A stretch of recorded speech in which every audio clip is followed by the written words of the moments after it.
गरीब भाई की अमीर बहन।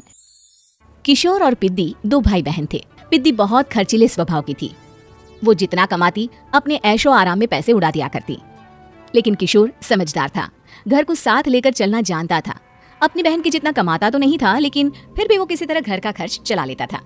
एक दिन पिद्दी किशोर से कहती है, किशोर तुम थोड़ा ज्यादा क्यों नहीं कमाते? मेरे दोस्त रोज मेरा मजाक उड़ाते हैं।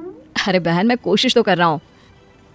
अच्छा सुनो, अगले महीने रक्षाबंधन है, मुझे सोने का हार चाहिए, इससे कम कुछ भी ना लूंगी। अरे दिला दूंगा बहन। किशोर को पूरी रात नींद नहीं आती। उसके दिमाग में बस ये चल रहा था कि उसकी माली हालत इतनी बिगड़ चुकी है, अब वो सोने का हार कहाँ से लाएगा। अगले दिन किशोर सुबह सुबह घर से ये बोलकर निकल गया कि पिद्दी, मैं गांव से बाहर जा रहा हूँ, कुछ दिन घर नहीं आऊंगा। किशोर ने अपने काम के साथ साथ फेरी में कपड़े बेचने भी शुरू कर दिए, जिससे वो ज्यादा से ज्यादा पैसे कमा सके।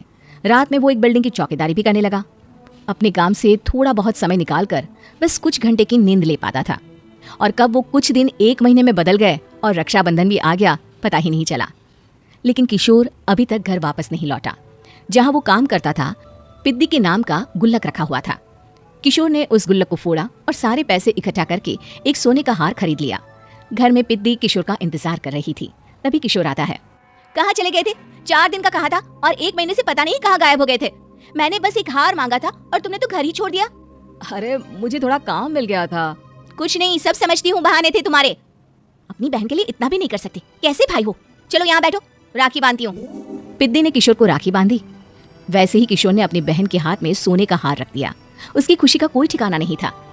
वो मिठाई खिलाए बिना ही नेकलेस लेकर चली गई और शीशे के सामने अपने गले में हार रखकर देखने लगी। किशोर ने लड्डू उठाया और खुद ही खा लिया। ऐसे कई साल गुजर गए। एक दिन पिद्दी की नौकरी छूट गई। अब वो पूरी तरह किशोर पर डिपेंड हो गई थी। आए दिन किशोर को अपने महंगे महंगे शौक गिनाकर उससे पैसे मांगा करती थी। किशोर कुछ पैसे देना, मुझे पार्लर जाना है।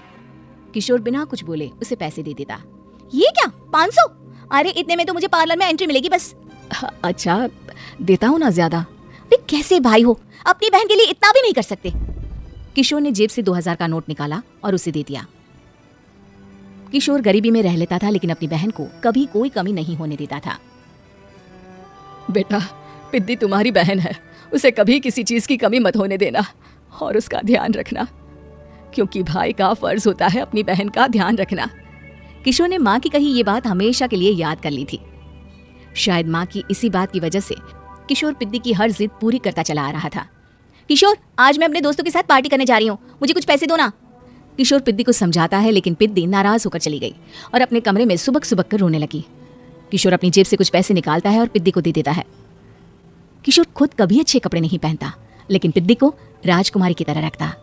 पिद्दी के जाने के बाद किशोर अपने काम पर निकल गया। एक तरफ पिद्दी अपने दोस्तों के साथ मस्ती कर रही थी, तो वहीं दूसरी तरफ किशोर पैसे कमाने के लिए कड़ी मेहनत कर रहा था। कुछ और दिन ऐसे ही बीत गए। एक दिन पिद्दी एक लड़के को लेकर घर आई और उसे किशोर से मिलवाया। किशोर, मुझे इस लड़के से शादी करनी है, लेकिन इनके मम्मी पापा बोल रहे हैं कि उनको दहेज में एक कार चाहिए, तभी वो मेरा और पंकज का रिश्ता कबूल करेंगे। लेकिन बहन, कार खरीदना कोई सब्जी खरीदने के बराबर तो नहीं है। अरे कैसे भाई हो तुम, अपनी बहन के लिए इतना नहीं कर सकते? देखो, मैं ज्यादा इंतजार नहीं कर सकती, तुम्हें 1 साल में मेरे लिए कार खरीदनी ही होगी। अच्छा पंकज, एक काम करो, कल तुम अपने माता पिता को घर बुला लो, मैं उनसे तुम्हारे और पिद्दी के रिश्ते की बात कर लेता हूँ। अगले दिन किशोर के छोटे से घर में पंकज और उसके माता पिता आते हैं। बेटा, तुम्हारी बहन ने हमारी शर्त बता ही दी होगी। जी बेटा, तुम तो इतने छोटे घर में रहते हो, दहेज कहाँ से लाओगे? मैं अपनी बहन की खुशी के लिए सब कुछ कर सकता हूँ। पंकज और पिद्दी का रिश्ता तय हो जाता है। किशोर अब अपनी क्षमता से 4 गुना ज्यादा काम करने लगता है। सुबह सबके घरों में न्यूज़पेपर फेंकता, दिन में मजदूरी करता और रात में चौकीदारी करता। खूब मेहनत करके किशोर ने अपनी बहन की शादी के लिए पैसे जुटा लिए। उसने अपनी बहन के लिए कार खरीद ली।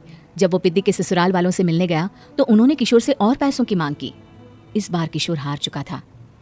पिद्दी माफ करना, मैं तुम्हारी शादी उस लड़के से नहीं कर सकता। वो लालची लोग हैं, उन्हें सिर्फ पैसों से मतलब है। देखो किशोर, मैं पंकज से ही शादी करूंगी। क्योंकि पिद्दी ने तो किशोर की बात न मानने की जैसे कसम खा रखी थी। किशोर ने पंकज को घर बुलाया। पंकज, तुम अपने माता पिता को समझाते क्यों नहीं हो? भैया, वो हमारी शादी के लिए मान गए, मेरे लिए तो यही बहुत बड़ी बात है। हम एक काम कर सकते हैं, दहेज की रकम में से कुछ पैसे मैं आपको दे देता हूँ। अरे लेकिन समाज वाले क्या कहेंगे? अरे जब दुनिया को पता चलेगा तब ना।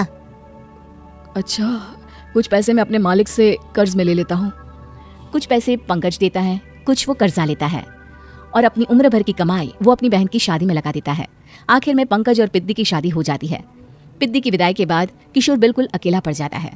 अब उसका कमाने में भी मन नहीं लगता। उधारी वाले रोज घर में आकर बैठ जाते हैं। अरे किशोर, अब तो पिद्दी की शादी को 5 साल हो गए, अब तो हमारा पैसा लौटा दो।